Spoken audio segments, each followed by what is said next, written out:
Now, Chris Williamson, the former Labour MP, a former friend and colleague and indefatigable campaigner for the then Labour leader Jeremy Corbyn, was shamefully and shamelessly rooted out of the Labour Party, smeared and slandered on the ludicrous proposition that he, a lifelong campaigner against all racism, all fascism, including, of course, anti-Semitism, was himself an anti-Semite. He's just published a book. It's called 10 Years Hard Labour. As I said, Chris, I wish I'd only done 10 years. Chris Williamson joins me now. Thanks, Good evening, George. Chris. Was it a hard book to write? Well, it was cathartic, to be honest with you, because I was able to, revisit that period, and indeed, during the research for it. I mean, a lot of it, obviously, I could remember, but I wanted to research and make sure I got my facts straight. And I was quite surprised, frankly, at the lengths to which the opponents, the Zionist lobby, the right wing, the kind of neoliberals, the establishment went to destroy me. And what was particularly galling, I think, was former comrades, or people who I assumed were comrades, who just looked the other way, who kept their heads down. There were very few like you, George, who, people with a platform, who actually stood up and stood strong and actually had my back.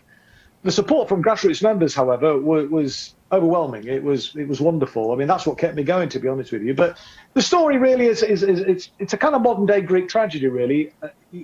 We had a great opportunity, in my opinion, to, transform the country, to, make a real difference in terms of pushing and advancing the cause of anti-imperialism and socialism at home. But unfortunately, we blew it. I mean, and I think the left of the Labour Party actually are the architects of their own demise in many ways. Their failure to defend their reputation, their failure to stand up to bad faith actors led us to the state that we're in today. But this 10 years, I mean, the book, the name, 10 Years Hard Labour, it refers to the kind of 10 years that I was in and out of Parliament, as it were. So I talk about the Miliband era and some of the battles that we had in the parliamentary Labour Party, the despair that I felt when I lost my seat, and the hope that was then generated by Jeremy getting onto the ballot paper, the civil war that then ensued between the parliamentary Labour Party, the establishment of the Labour Party and its members. It was a civil war that I told Newsnight that the membership were determined to win, and naively hoped and thought that we were capable of winning it at that point in time, but quite clearly we weren't. And then to actually win back my seat, and then to embark upon the the Democracy Roadshow, to bring about those crucial democratic reforms inside the Labour Party. And as I pointed out at all the meetings that I attended all over the country, well-attended meetings, that this wasn't just a navel contemplating exercise, this kind of democracy agenda that we were embarking upon. This was crucial to actually bringing about a situation where if we could get a Labour government elected, that we would then have the mechanism to ensure that that government implemented the programme and ensured that it defended that Labour government. Because, I mean, as you'll recall, George, I mean, there was a serving Army General talking about using fair means or foul to actually, undermine, to prevent and indeed to oust a Corbyn-led Labour government that had the temerity to scrap Trident and cut defence spending and withdraw from NATO. So, we were up against, huge odds. And we might not have prevailed, but we never even really tried. That was the problem. The leader's office were constantly in a state of retreat, constantly surrendering, never really prepared to stand up and defend themselves, and to defend Jeremy, and for Jeremy to defend himself, and telling him to go along, for example, to prostrate himself before the Zionist Board of Deputies and Jewish Leadership Council, which were incredibly hostile to the Labour Party, to a pro-Palestinian stance. And, you know, I could have written as I'm sure you could have, the press statement that they were going to release after they'd met with Jeremy on that occasion. So, you know, it was a catalogue of errors. And what I've tried to do in this book, George, is to kind of set all that out from my perspective and to give an inside story, really, on some of the, you know, the intrigue that went on. But also, you know, I've tried to strike an optimistic note at the end that, you know, it's not over. The battle, okay, we've lost a, you know, significant battle. The left is weakened as a consequence of it. But the people that were inspired by that policy agenda, you know, haven't disappeared into the ether. It was a policy agenda that was very, very popular. And, you know, what I've been trying to do is to encourage people on the left, you know, socialists, to collaborate, to work together. And that's the sort of message that I finished the book with, that, you know, if we recognise that and actually implement that Labour movement maxim that unity is strength, then, you know, everything is still to play for. I mean, you know, we have shot ourselves in the foot on the left, and you know, we're much further back than we were, but we can't give up. We mustn't give up. We have to continue the fight.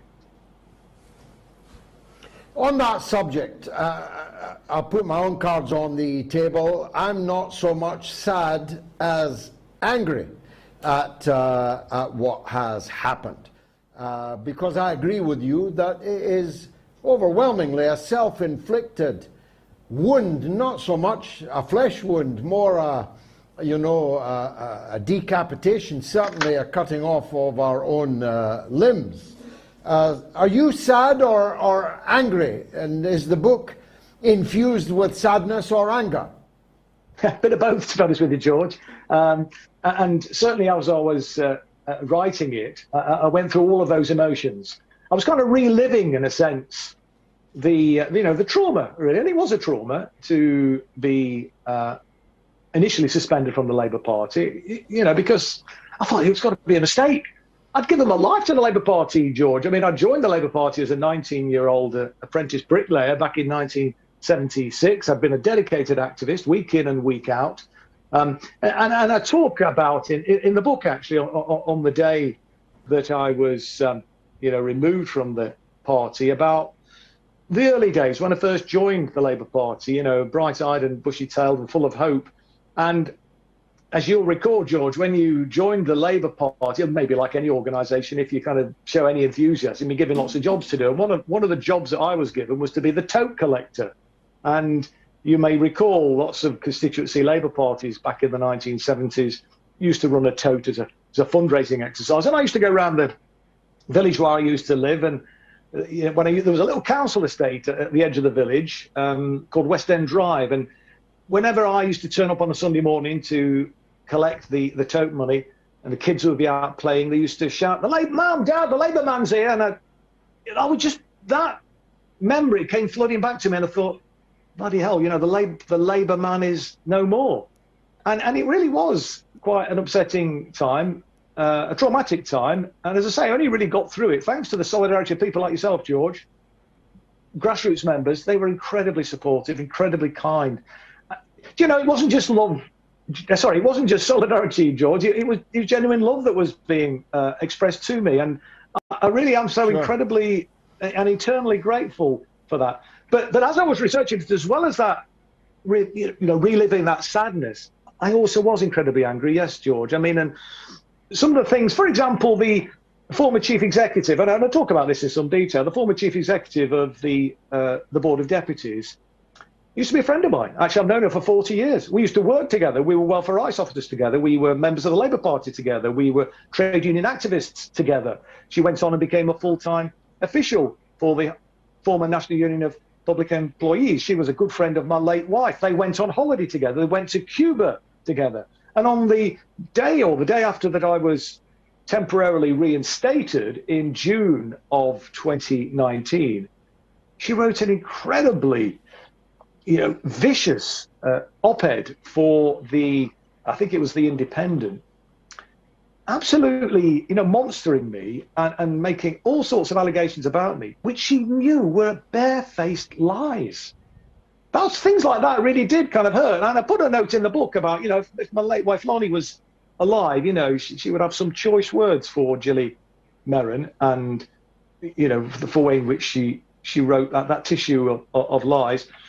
And, I mean, it's things like, as we were saying, I think at the beginning, really, the failure of the Socialist Campaign Group, so-called Socialist Campaign Group, to show any solidarity. I mean, some of these people, they should know everything, all that there is to know about solidarity. I mean, one of them had been through the miners' strike. And they just weren't prepared to do that. And what it brought home to me, George, is that these parliamentarians, they're just self-serving. They're more interested in protecting their career than actually doing the right thing. And my position, maybe I'm naive, I don't know, maybe I'm stupid, I don't know. But I always took the view that when you have a political platform, and this is something you did and paid the price for it, George, you should use it to fight for what you believe in, to fight for what's right, to fight for, the values that brought you into the Labour Party, to stand up for the people that elected you. But so many, well, all of them, I say so many of them, all of them didn't live up to that. And I've often said, and I think there's a chapter in the book about cowards and traitors. And you'll know the line in the red flag, George. It's though cowards flinch and traitors sneer, will keep the red flag flying here. Well, I tell you what, that could have been written for the Parliamentary Labour Party. It is entirely made up of cowards and traitors with no exceptions. Now, that grieves me, because as a working class kid joining the Labour Party, and I don't know, maybe still have that perhaps working class chip on my shoulder, maybe, I don't know. But when I, got to Parliament and stuff, I was in awe of a lot of these people, George. I didn't feel I didn't think I would have become an MP. I didn't think I was worthy of being, of sharing the green benches with them. I thought these were, political titans. And they end up being, it turns out they're all political bloody pygmies. I mean, excuse my French, but they are.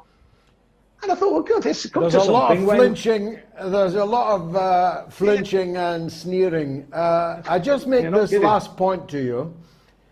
The very same people who we watched destroying your political life are now attacking Keir Starmer, and some of their acolytes in the Labour Party are finally turning on. You mentioned the Board of Deputies. It was not just anti-Corbyn, not just anti-Chris Williamson. It was anti-Labour. It was a Conservative Party front. And thus they are now in full-scale attack on Keir Starmer, who destroyed Corbyn, Williamson, and the others. It's karma, really, isn't it?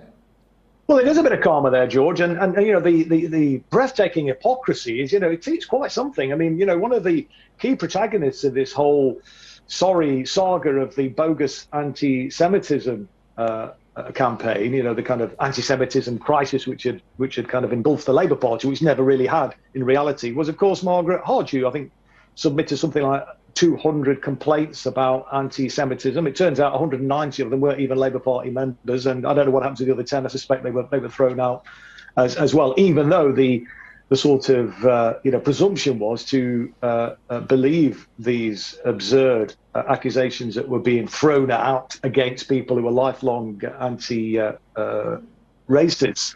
But she came to Keir Starmer's defence when one of the organisations that had made the complaint, again the bogus complaint, to the Equalities and Human Rights Commission, which led to the investigation into the Labour Party, and she saying, attacking the so-called campaign against anti-Semitism, and she was a patron of the organisation, but she stood up and said, "I'm sick of these people, using anti-Semitism as a stick to attack the Labour Party." Well, this is precisely what Jeremy should have been saying. Well, I was trying to say that, but others, the campaign group, Jeremy and the rest of them, if only they'd done that. Now, look, George, we might still not have won. There were massive odds, massive forces ranged against us, as I've kind of alluded to huge forces ready to go. We might not have got there, but we just made it easy, and we went out with a whimper. Well, I like to say, guy didn't go out with a whimper. I was inspired with people like Jackie Walker, who was expelled, a black Jewish woman whose, ironically, parents had to flee, or were actually, kicked out of the United States of America in the McCarthyite witch hunt. How ironic that, she was then herself a victim of a McCarthy-style witch hunt inside the Labour Party. But the thing that I was attacked for was for defending people like Jackie Walker.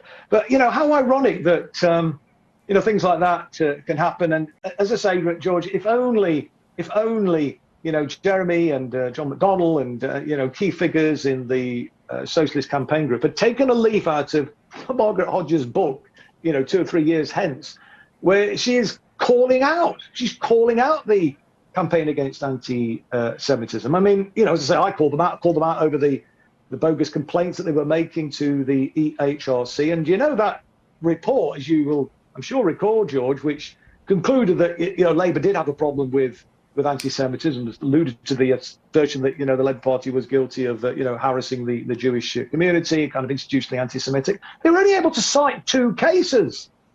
That was the sum total of it. I mean, I was initially in their crosshairs and took legal action to force them to remove my name from the final report. They wanted to accuse me of being in breach of the Equalities Act. They wanted to, I cover this in the book, and say that I was guilty of harassing the Jewish community. It's an absolute scandal. It's an appalling calumny that they were indulging in against me. But we prevailed. We used legal, the legal mechanisms to force the hand. But that cost us. I mean, thanks to the generosity again of supporters, but it cost us in order to, protect my reputation as best I could from that latest attack, which, was a couple of years ago with the EHRC, cost over £25,000, George.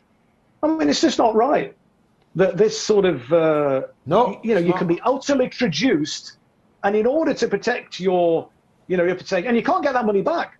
That's the thing. I mean, as I say, thankfully, I'm not a rich man, thankfully supporters came to the rescue. But there are so many other people for every kind of, sort of high profile individual like myself, Ken Livingstone, Jackie Walker, people like that.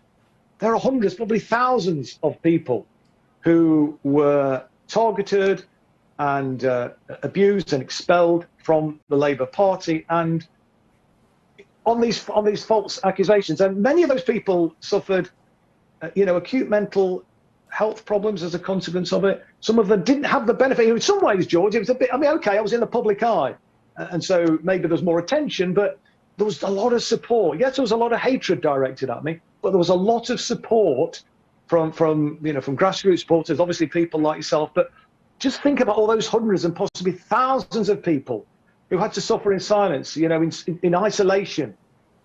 It must have been, and of course, and it's still happening. And because, George, because Jeremy didn't stand up, because the Socialist Campaign Group didn't stand up, this anti-Semitism smear, this bogus anti-Semitism attack, because the Zionist lobby apply a maximalist strategy, has expanded. And indeed, they even set it out. They went public, and one of their key figures in these bogus attacks set out that the next target would be in academia. And so people like Professor David Miller, an esteemed academic, he's been drummed out of his job. He's lost his career, even though he was cleared on 2 separate occasions, the second time by a QC, no less, who said that he'd done nothing wrong. He'd said nothing remotely anti-Semitic, but he was still fired because the University of Bristol said he didn't meet the standards required by the university, whatever that means.